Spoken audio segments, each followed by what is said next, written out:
कस्तूरी हिरन और घमंडी हाथी। दोस्तों, आज की हमारी कहानी है। एक घने जंगल में एक ऊंट रहता था और एक जो कि दिखने में सफ़ेद था, लेकिन उसका रंग दूसरों से बहुत अलग था। सफ़ेद होने के कारण उसे अपने ऊपर बहुत घमंड था।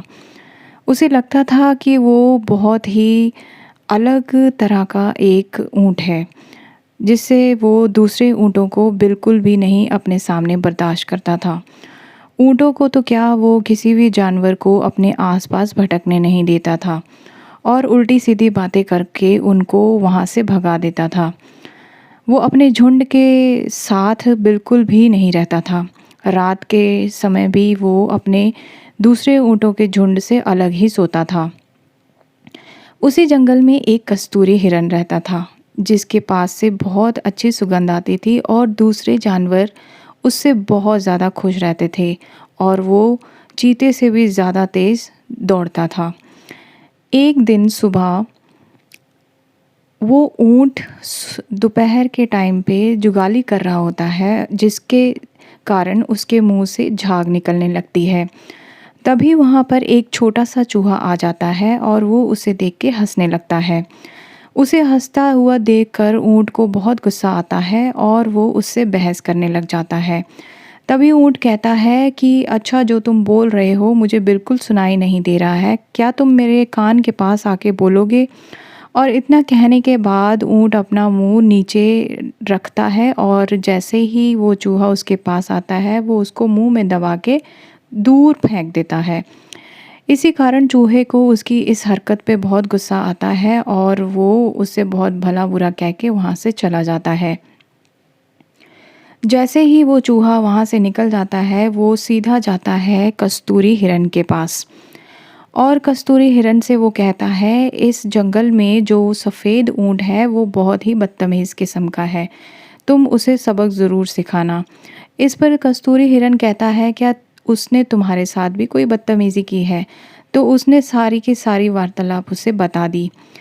एक दिन जब वो सफ़ेद ऊँट वहाँ नदी के किनारे पानी पी रहा होता है, तभी वहाँ पे कस्तूरी हिरन भी आ जाता है और वो भी पानी पीने लगता है। उसे पानी पीता हुआ देखकर ऊँट को बहुत गुस्सा आता है और वो अकड़ कर बोलता है, तुम मेरे सामने पानी कैसे पी सकते हो? जानते नहीं हो मैं यहाँ का सफ़ेद इकलौता ऊँट हूँ। तो उस पे इतरा कर कस्तूरी हिरन भी बोलता है कि तुम अगर सफ़ेद ऊँट हो तो मैं भी कस्तूरी हिरन हूँ। मेरे अंदर से सुगंध आती है, तो मैं भी एक तरह से बहुत अलग प्राणी हूँ। इस पर वो दोनों बहस करते रहते हैं और उसका कोई हल नहीं निकलता। जिस पर कस्तूरी हिरन कहता है कि चलो हम शेर महाराज के पास चलते हैं, ताकि वो ही इस बात का फैसला कर सके कि हम दोनों में से बेहतर कौन है। जैसे ही वो शेर के पास आते हैं तो शेर उनसे पूछता है कि तुम किस बात पे बहस कर रहे हो। उनकी सारी की सारी बातें बताने के बाद से शेर कहता है कि अच्छा ठीक है, इस चीज़ का फ़ैसला तुम्हें एक प्रतियोगिता जीतने के बाद ही पता चल पाएगा। और वो कहता है कि नदी के उस पार एक जंगल से तुम चंदन की लकड़ियाँ मेरे लिए तोड़ कर लेकर आओ, और जो सबसे पहले लेकर आएगा प्रतियोगिता में वही जीतेगा और वही सबसे अनोखा अलग जानवर कहलाएगा। इसी कारण वो जैसे ही नदी पार करने लगते हैं तो कस्तूरी हिरन भागकर वापस आ जाता है। तब तक वहाँ धीरे-धीरे ऊँट भी पहुँच जाता है और ऊँट उसे कहता है कि तुमने उस पार क्यों नहीं गए? तो उसने कहा, इस जगह पे मगरमच्छ है, लेकिन ऊँट ने एक ना मानी और जैसे ही ऊँट उसके अंदर गया तो उस मगरमच्छ ने उसका पैर काटना शुरू कर दिया, जिससे कि वो चिल्लाकर बोलने लगा कि उसे बचा लो। कस्तूरी हिरन को ये बिल्कुल अच्छा नहीं लगा और वो मदद के लिए पास बैठे बंदरों के पास गया।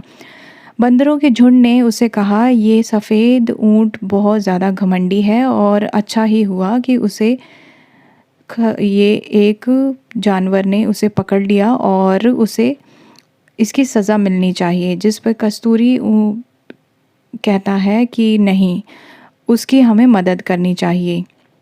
जैसे ही वो आगे जाते हैं तो पत्थरों से उस मगरमच्छ को मार देते हैं, जिससे कि मगरमच्छ उसे छोड़कर भाग जाता है।